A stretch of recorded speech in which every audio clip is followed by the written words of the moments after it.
Dear mantan, kita tahu bahwa cinta tak pernah salah. Yang salah adalah waktu. Saat itu, kita terlalu muda untuk menanggung beratnya rindu, dan terlalu naif ingin bersama selamanya. Itulah kita di masa itu, masa-masa indah saat SMA. Sekarang, kita di jalan berbeda. Aku dengan jalanku harus rela menerima kenyataan bahwa sekarang kau hidup bahagia bersamanya. Selamat atas pernikahanmu. Semoga bahagia selamanya. Dari kenangan masa SMA-mu, Nicholas Saputra. Potret siapa tuh? Potret siapa ya? Itu.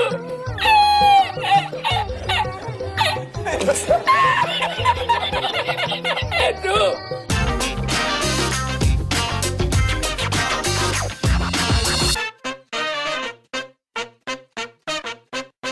Assalamualaikum warahmatullahi wabarakatuh. Hi, it's me Agus Gunawan. Welcome back to my YouTube channel, Learn Anything. And today we are going to learn about how to write personal letter in English. Bagaimana menulis surat pribadi dalam bahasa Inggris.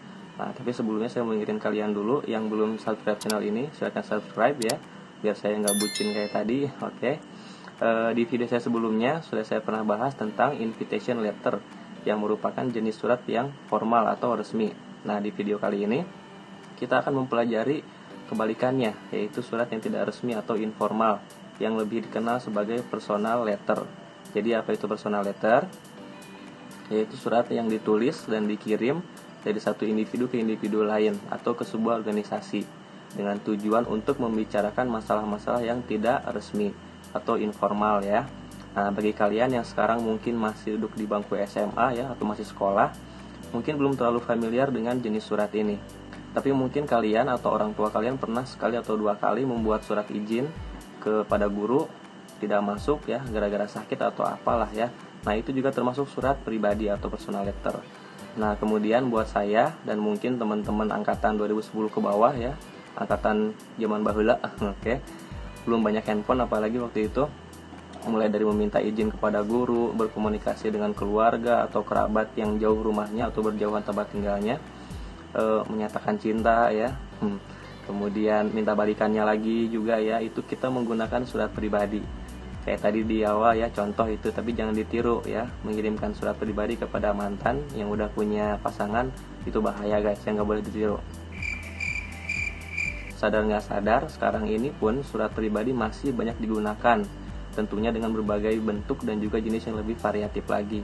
Jadi personal letter tidak selalu disajikan atau ditulis pada selembar kertas saja ya. Seiring perkembangan teknologi, surat pribadi juga dapat diketik secara digital, yang kita kenal sebagai surel atau email ya, surat elektronik. Nah, ada juga yang diketik dan dikirimkan melalui pesan singkat, WhatsApp, Telegram, dan lain-lain ya. Surat pribadi secara umum dapat dikelompokkan menjadi dua kategori. Yang pertama ada yang namanya person to organization, dari individu ke organisasi. Contohnya surat lamaran kerja, surat protes, surat pengajuan peminjaman dana, surat cuti ya, surat permohonan berhenti atau pindah kerja, resign ya, dan lain-lain. Kategori kedua ada yang namanya person to person, dari individu ke individu lainnya. Contohnya misalkan surat pernyataan bela sungkawa, surat perpisahan ya, surat pertemanan, surat cinta, oke, surat permohonan maaf, dan lain-lain. Nah, itu jenis-jenisnya. Membuat surat pribadi bukan tentang masih penting atau tidak, bukan juga masalah masih zaman atau enggak zaman ya. Menulis surat pribadi lebih kepada bagaimana kita menyampaikan pesan kepada orang yang kita kenal dengan cara yang lebih spesial. Spesial ya. Spesial nggak tuh? Berikut adalah bagian-bagian dari personal letter yang harus kita pahami sebelum kita membuatnya.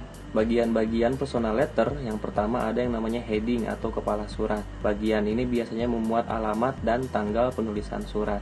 Penulisan alamat biasanya berada di sebelah kanan atas dan diakhiri dengan penulisan tanggal. Bagian kedua personal letter adalah bagian greeting atau salam ya. Pada bagian ini biasanya ditulis ucapan salam atau sapaan lah. Ucapan salam biasanya ditulis dengan kata dear atau hi. Setelahnya ditulis nama penerima surat atau status hubungan yang dimaksud dan diakhiri dengan tanda koma. Contohnya, Dear Nicholas, Dear Miss Vita, Dear my brother, Dear my mother, Hi Tony, Hi mantan, misalkan gitu ya, dan sebagainya lah. Bagian yang ketiga adalah body atau isi teks. Biasa juga dikenal sebagai main text or content ya, teks utama atau isi. Bagian ini memuat pesan yang ingin ditulis. Panjang atau pendeknya tergantung pada isi pesan yang ingin disampaikan. Penulisannya dapat berupa satu paragraf penuh atau dibagi menjadi beberapa paragraf. Jika beberapa paragraf, maka baris awal pada suatu paragraf ditulis agak menjorok ke dalam, indented ya. Jika tidak, pastikan ada jarak pemisah antara paragrafnya atau paragraf space. Bagian keempat adalah complementary clause atau kalimat penutup, berisi sebaris ungkapan singkat sebagai kalimat penutup yang diakhiri dengan tanda koma juga. Contohnya misalkan best regard, sincerely, with love ya. I love you 3000, oke. Kemudian miss you so much, can't wait until next holiday misalkan, dan lain-lain. Setelah bagian ini selesai, lewati satu atau dua baris, biasanya dua ya, untuk bagian tanda tangan, yaitu bagian kelima signature line, tanda tangan atau nama pengirim. Bagian ini untuk menuliskan identitas penulis surat, ditulis berupa tanda tangan dan diikuti dengan nama penulis atau sekedar nama penulisnya saja boleh ya. Namun yang paling penting adalah kita memberikan informasi tentang identitas kita berupa nama sebagai penulis surat. Yang terakhir ini boleh ada atau enggak ya, namanya postscript, notabene atau pesan tambahan. Dalam penulisannya biasanya disingkat PS. Kalau dalam bahasa Indonesia biasanya NB ya, nambah mungkin gitu. Oke, adalah bagian penulisan pesan tambahan yang diletakkan di bagian paling bawah surat. Bagian ini bersifat opsional, boleh ada atau tidak ada tergantung kebutuhan. Oke, itu adalah bagian-bagiannya. Kemudian tata bahasa, language filter, personal letter. Selain mengetahui bagian-bagian dalam surat pribadi, faktor penunjang lain saat menulis surat pribadi tentunya berupa tata bahasa yang baik dan benar atau tepat. Kenapa? Agar pesan yang kita tulis dapat benar-benar tersampaikan, dipahami oleh pembacanya, dan meminimalisir kesalahpahaman. Nah, saat menulis surat pribadi dalam bahasa Inggris, yang menjadi tantangan utamanya adalah penggunaan tata bahasa berupa tenses. Berikut adalah beberapa tenses yang biasanya digunakan saat menulis surat pribadi. Yang pertama adalah simple present tense. Berikut kegunaannya untuk apa saja, contoh-contohnya. Yang kedua ada simple past tense. Contoh-contohnya apa saja juga ada. Kemudian present perfect tense. Terakhir adalah past perfect tense. Dan contoh-contohnya ini yang biasa digunakan dalam surat pribadi ya. Pembahasan tata bahasa atau language filter beserta keseluruhan materi di video ini dapat juga kalian pelajari secara lengkap pada blog saya di guse89.blogspot.com. Linknya sudah saya sertakan di kolom deskripsi di bawah ini ya. Jadi kalau dibahas semuanya di video ini durasinya nggak cukup guys, oke? Seperti biasa, saatnya kita sekarang masuk ke contoh-contoh soal tentang personal letter beserta cara menjawabnya. Read the following letter for question 1 to 5. Oke, ini contoh suratnya, bisa dibaca atau di pause dulu ya. Oke, kemudian soal pertama adalah what is the letter about?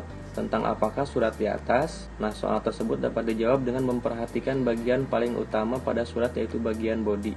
Pada bagian ini biasanya penulis menuliskan pesan utama.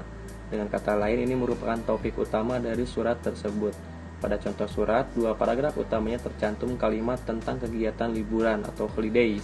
Maka dapat dipastikan jawaban yang paling sesuai dengan isi surat tersebut adalah B, fishing holiday. Soal nomor 2, who is the receiver? Siapakah penerima dari surat tersebut? Nama penerima surat biasanya dicantumkan pada bagian awal surat, setelah keterangan tanggal dan sebelum paragraf pertama isi surat. Jawaban yang paling sesuai dengan contoh surat adalah B, Hadi ya. Soal nomor 3, when is the letter written? Kapan surat tersebut ditulis? Yang dipertanyakan adalah tanggal penulisan suratnya. Tanggal penulisan surat biasanya dicantumkan di bagian awal surat, setelah keterangan alamat dan sebelum nama penerima surat. Nah, jawaban yang paling tepat sesuai dengan contoh surat adalah D ya, 25 December 2019. Soal nomor 4, which one is the complementary clause? Di bawah ini manakah yang merupakan salam penutup? Complementary clause atau salam penutup biasanya dicantumkan di bagian akhir surat, setelah paragraf terakhir isi surat dan sebelum nama atau tanda tangan penulis surat. Jawaban yang paling sesuai dengan contoh surat adalah D. See you soon. Terakhir soal nomor 5, where does the writer live? Di manakah si penulis surat tinggal? Ini tinggal kita lihat ya di bagian paling atas dan butuh ketelitian. Alamat penulisan surat biasanya dicantumkan di bagian paling awal surat. Jawaban yang paling sesuai dengan contoh surat adalah E ya, Villa Kemuning, Bogor. Oke, nah itu dia ya sedikit banyaknya pembahasan materi kita hari ini tentang personal letter. Mudah-mudahan dapat dipahami, dan jika kalian ingin mempelajari materi ini lebih detail lagi, lebih jelas lagi, silahkan kunjungi blog saya, linknya sudah saya sertakan di bawah ya. Kalau kalian suka video ini silahkan di like, kemudian share ke teman kalian yang lain. And then I think enough for now. Thanks for watching this video. I'm Agus Gunawan sign up. Wassalamualaikum warahmatullahi wabarakatuh. Bye.